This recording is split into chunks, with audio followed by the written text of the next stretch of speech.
परम शांति बाबूजी, अभी आप फिर से लाइव आपको हम लेके आए हैं सभी बच्चों के लिए। और साथ में एक सरप्राइज भी है। बाबूजी अगेन फिर से हमारे साथ लाइव आए हैं। बाबूजी, एक क्वेश्चन था जिसका हम आंसर जानना चाहेंगे कि बहुत सारे लोग ये कहते हैं कि जो कृष्ण की लीला के बारे में जो भी चीज़ हम जानते हैं, जो लोगों ने सुना हुआ है, वो कई लोग ये मानते हैं कि ये सिर्फ कहानियाँ हैं, इसमें कुछ हकीकत नहीं है।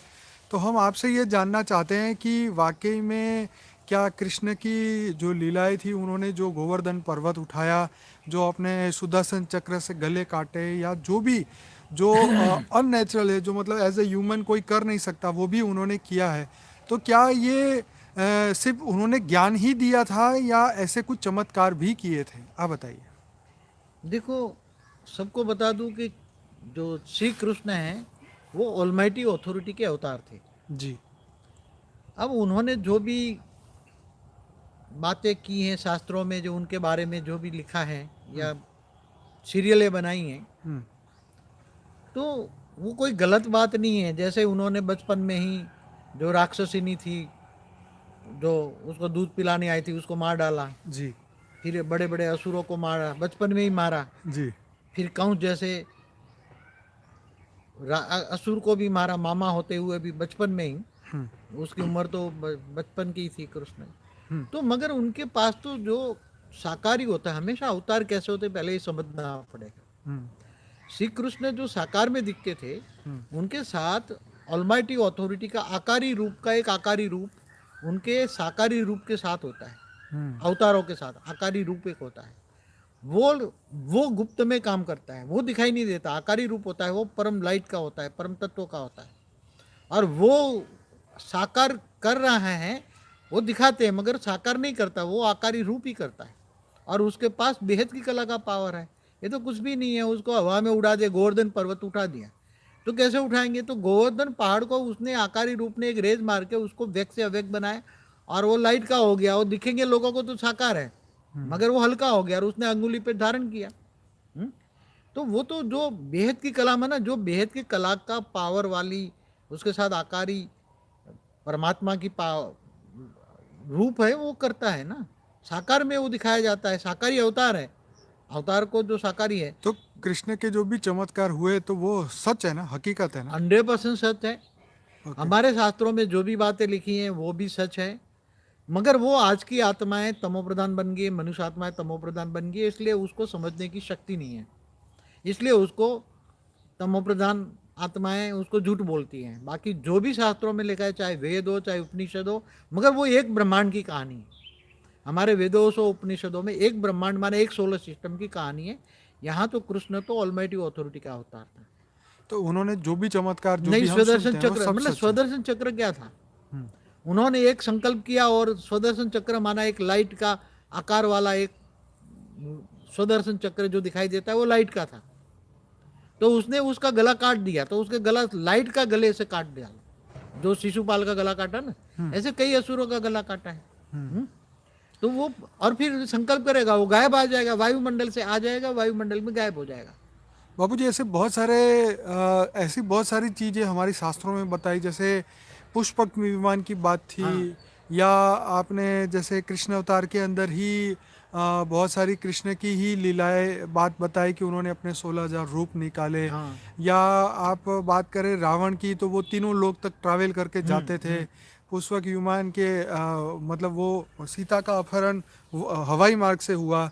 तो ये चीज़ों को लोग इसको मिथ्या कैसे मान सकते हैं? क्यों ये लोगों को स्टोरी लगती है? देखो, जो आत्मा की मतलब हल्की क्वालिटी की आत्मा है, हम्म।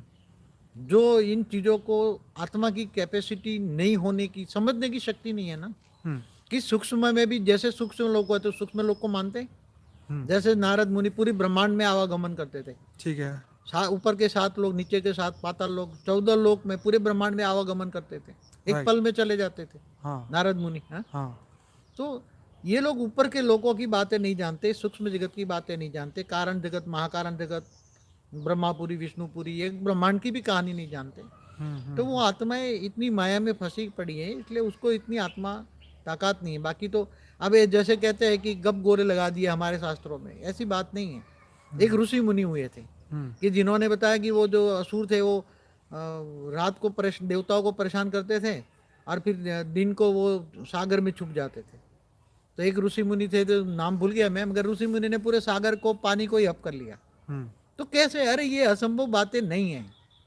जो ब्रह्मांड बना है, जो अल्प पावर से ब्रह्मांड बना है, तो वो ऋषि मुनि भी हाई क्वालिटी आत्मा थी, तो उसने ये सागर के पानी को वायु में अपनी योग बल की दृष्टि पार डाली, दृष्टि से जल को उसने वायु में रूपांतर किया और वायु को आकाश में रूपांतर किया और वायु का एक सेल में परिवर्तन करके अपने अंदर संभाल लिया।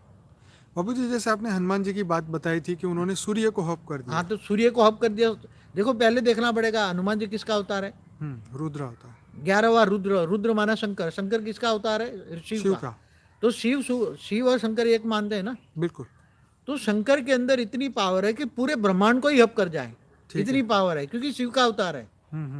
समझ में आए, वो विनाश कर सकता है, पूरे ब्रह्मांड को विनाश कर सकता है। सूर्य में प्रवेश करके पूरा महाकाल अग्नि भी जगाकर पूरे ब्रह्मांड को खत्म कर सकता है। तो सूर्य नारायण तो एक देवता है। सूर्य जो बताया ना, वो तो एक देवता है। जैसे चंद्र देवता है, ग्रह शुक्र ग्रह है, बृहस्पति, सारे ग्रह हैं, तो एक सूर्य भी एक ग्रह है। सूर्य नारायण देवता ने बनाया था।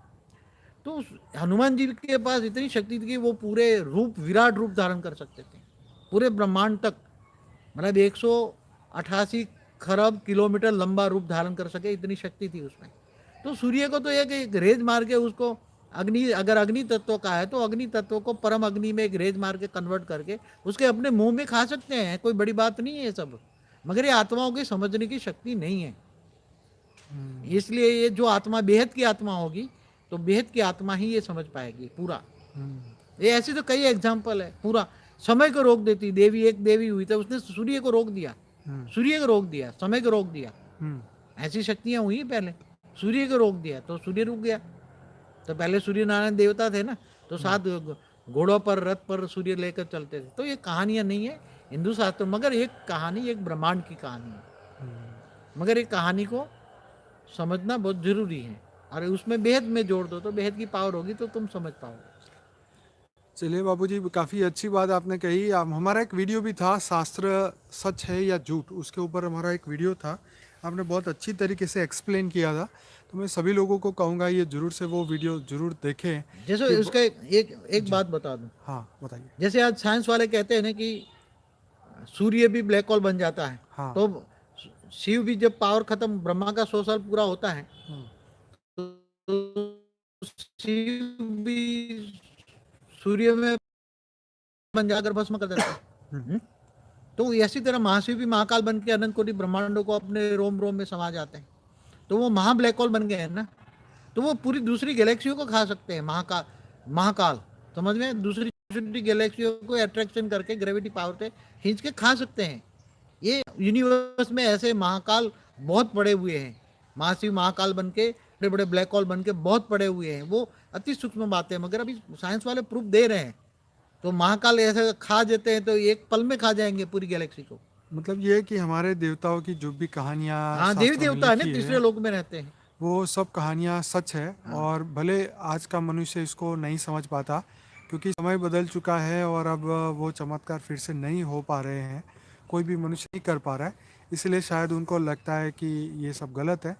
पर ठीक है, सबको अपने हिसाब से छोड़ते हैं, पर जो ज्ञान, सनातन ज्ञान है, वो हमेशा सत्य रहता है। और देखो तीसरे लोक से जो इंद्र लोक की जो क्या बोलते हैं, वो डांसर बोलते हैं, नाचने वाले, क्या बोलते हैं उसको, तो वो धरती पर आकर वो बड़े बड़े विश्वामित्र को भी मेनका ने उसको उसका तब जुड़ाया, फिर बच्चा पैदा करके फिर वापस ऊपर चली गई ना। हाँ, तो देवता ऊपर आते थे, धरती पर आते थे, और वो मनुष्य का रूप धारण करते थे। आज भी सूक्ष्म जगत की ऐसी कई आत्मा है कि आप देखो तो भूत प्रेत भी अपना ये महल बंगला रात को खड़ा कर सके, दिखा सकते हैं, और तुम्हें प्रवेश देंगे तो तुम भी देखोगे कि रात को तो ये महल था, बंगला था, दिखता था, और यहाँ तो है ही नहीं कुछ। हाँ, तो ये सब बातें सही है, हो सकता है, इसमें कोई गलत बातें नहीं है। अव्यक्त जो दुनिया है, अलौकिक जो दुनिया है, वो सूक्ष्म जगत की आत्माएं जो चाहे वो कर सकती हैं, मगर उसमें आत्माओं में अभी शक्ति नहीं है। मनुष्य आत्माओं में नहीं है तो अलौकिक आत्माओं में शक्ति नहीं है, इसलिए सब ये सब बहुत कम पॉसिबल है। नहीं, चलिए बापूजी, बहुत धन्यवाद और ये प्रश्न का जवाब देने के लिए, क्योंकि कि आज तो हकार की इतनी बातें हो रही है, जो देखो कोई साईं बाबा ने चमत्कार किया, कोई किसने चमत्कार किया, तो ये इतने सारे चमत्कार भरे पड़े हैं, इसीलिए नहीं, चमत्कार पर भूत प्रेत पिशाच भी करा सकते हैं ना। हाँ। हाँ, अगर साईं बाबा या कोई भी साधु संत महात्मा चमत्कार करता है तो उसके साथ सूक्ष्म जगत की आत्माएं भी, हाथ चालाकी भी होती हैं। हाँ। कईयों के पास हाथ चालाकी भी होती है, हाँ। कईयों के साथ सूक्ष्म जगत की बहुत आत्माएं होती हैं, तो उसको प्रसिद्ध करने के लिए, हाँ उसका नाम आगे दुनिया में करने के लिए उसको ये चमत्कार भी कराते हैं। जी। तो चलिए, अच्छी बात है बापूजी, अब लोगों को और शास्त्रों के ऊपर विश्वास रखना चाहिए, ते लिखा है, और समय के हिसाब से समय बदल गया, इसलिए इसके ऊपर बिलीव करना मुश्किल होता है, पर है तो उसके अंदर सच है। तो बहुत बहुत धन्यवाद बापूजी, परम शांति। परम शांति।